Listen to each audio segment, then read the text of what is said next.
I've seen things that'll haunt me and follow me into the next life, but we still need to make our release date.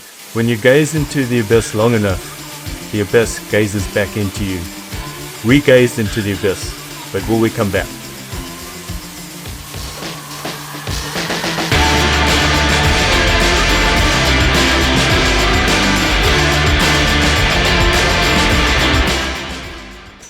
So Derek, I started working here about 4 months ago, and Zadna did my interviewing process, and one day he showed me the offices. It was lovely, it was clean, it smelled nice, and it was neat. And then 2 months later, when I started working here, those things weren't true anymore. So what happened? Yeah, so shortly before you started, we were actually sitting in this room. We were having a senior management meeting. Kevin, who's our ISO, kind of running through the doors, and said that water had started leaking from the roof in the open part of the office. About 7 minutes later, he came running in again and said, "No, we're evacuating the office. Everybody's going home." The big problem is that, as you alluded to earlier, is that it was quite obvious that it wasn't clean water that was flowing from the sea. So we packed like some of the hardware away and then got all the employees out. And you started in the middle of this cleanup process where we had this half-destroyed office that we had to work through. Okay, Derek, so that sounds awful, but at least the developers could work from home. Yeah, we're used to COVID, where most of the developers had to do that for a year and a half. But what makes this different?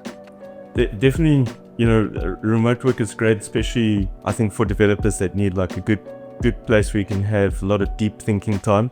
But what we do at Commotion, obviously, is we've developed in parts. One of the reasons is for tighter collaboration, in-person collaboration. The other reason is that within the Mendix ecosystem, there's a lot of like subspecialities. So we have all these subspecialities, but one particular client might need a mix of those. So these pods of developers need access to other developers to kind of learn and to be able to use that knowledge to implement the best. And that bit doesn't always work so well with pure remote. So we always needed a place for developers to come together, or the companies to come together, to accelerate this kind of learning and cross-functional delivery.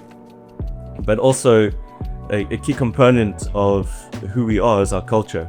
What we found was just a pure remote operation makes it very difficult to build a culture of delivery and proactivity. So we have to come together, and we have to have these things that rub off on each other. And what's critical in this process is obviously make it quite an enjoyable coming together. And it was the office until that day when we suddenly had to like disperse very quickly and for our own health. A little bit of the office was operational still, but it wasn't big enough for everybody to come in and comfortably sit. So what we did is we kind of went around and found different locations, shared office space and other areas that we could use for people to come in together on 1 or 2 days a week. But the organizing of that was chaotic.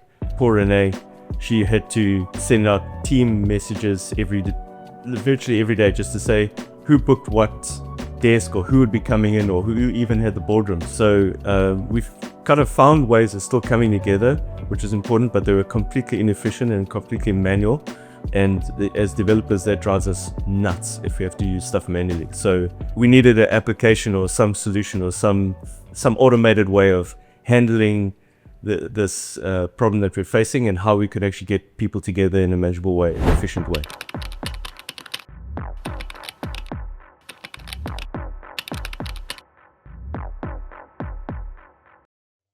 Okay, so we had in the system these different locations set up. We had like our office, the shared office, Vanna's house, Niku's house, and stuff like that. We also still had some occasions where we had people working from home still, or at 2 different locations, and they needed a central place to sometimes meet to have a specific meeting. So how did you solve that problem? So the first problem that I had was I needed to define what a location is going to be. So I decided we are going to have 2 types. We are going to have a normal workspace, so that would be like the 20% you said that was still available. And the other type was going to be home locations, because we are a hybrid company. And then I also knew that we needed to be able to book desks for one person at a time, and meeting places as well to still allow pods to get together at those locations or meeting the office spaces and have the meetings that they needed.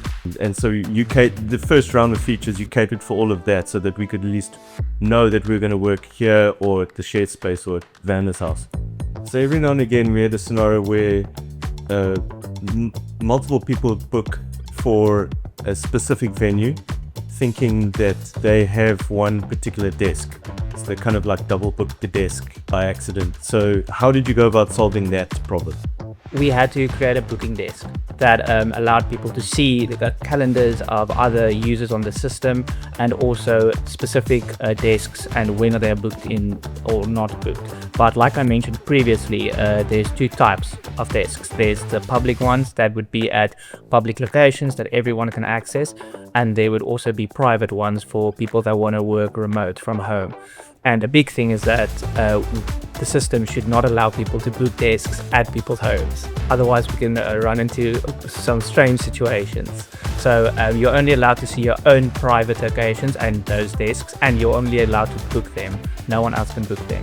Public ones, on the other hand, anyone can book, and you had to be able to see when they are booked out, and you should be able to book them as well and not double book. But that wasn't enough. We wanted the map on the app to actually show you the quickest route to the location, and it should do it for everyone that's going to be included in the meeting. And so obviously Brian is a big part of our culture. Brian, when project's been successfully finished, explain to me how you factored in that Brian feature into this app.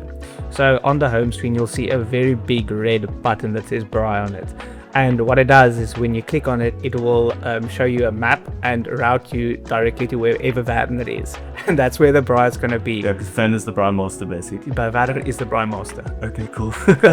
Okay, so I think this is a really great use case for Mendix. I mean, we were able to get an application out in a very short space of time with someone with almost no experience in Mendix, really, to get something up and going. We were able to release features into this user base, get feedback from the real world usage back into our process. And I think where this is very special is that it speaks to product development. Developing this into a product that is usable and sustainable for the users, that we got great value from it. That, you know, we had this massive problem in the office, but we carried on being quite productive. We had our culture that kind of carried on without a hiccup at all. We had this great learning experience between developers without a hiccup. And that meant that when the office came back online and we, you know, the new carpets were installed and new tables and everything like that. It's not nice again. It smelled nice again. That exactly, that it was a seamless transition back into coming back to the office. And so I think that's really the great benefit of Mendix in this scenario.